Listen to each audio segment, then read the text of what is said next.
Welcome back to Car Talks, where I rant, ramble, rave, word vomit, and just whatever about fitness, training, and life. And I don't know, this is just going to be an open dialogue as I kind of think through this process because it just kind of came to me. But how does your personality type affect how you train? How do you recover? Things like that. I'm an introvert. I might have some slightly obsessive personality traits too.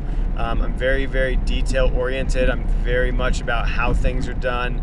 I'm very much about doing them in a certain time frame.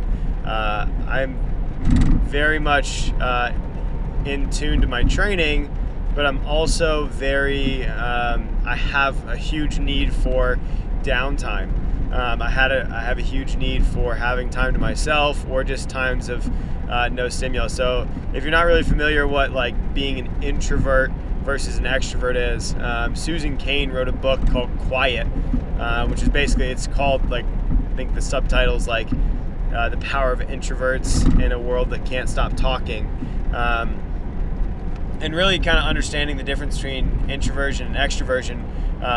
Introverts kind of recharge with a lack of stimulation.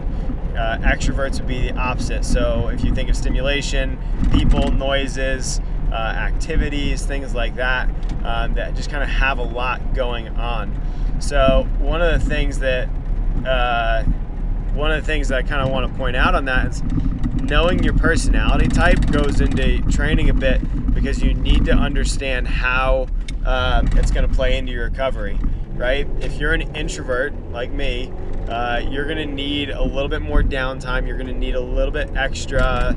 You're going to need a little bit extra focus on less stimulating activities during recovery. Right? It's like active recovery is a great thing, and a lot of people talk about active recovery. But what does that mean? Like, what is, does that mean going out to, even if it's early evening club with your friends, right? Like, I don't like loud music. Like, overstimulation to me is loud music and like big crowds and things like that nature. And like I said, this is kind of an open dialogue, but I think if you know your personality type, you're going to know how you recharge the best, right? And recovery is part of, it's recharging. You got to recharge. Being able to sit there and understand those factors about your personality.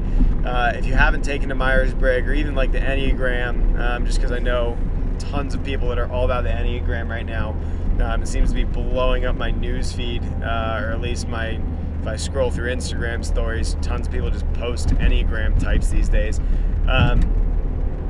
But just being able to sit there, knowing your personality type and understanding how you recharge and how you're wired to recharge a bit is going to play a factor into your recovery.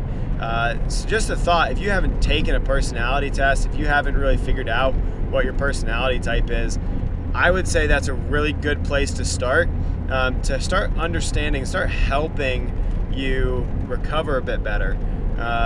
Being able to recover between sessions is huge. It's able to get you situated in the right frame of mind, in the right spot. So just being able to recover, being able to have that in your arsenal to really get you on the right path. So, like I said, just kind of an open dialogue, something I'm thinking through, right? If you know your personality type, you can best predict the things that are going to help you recharge. And once you have that squared away, you can really hone in and kind of dial into your recovery a little bit better. So that's kind of my little random thought for the day. Until next time, we'll see you later.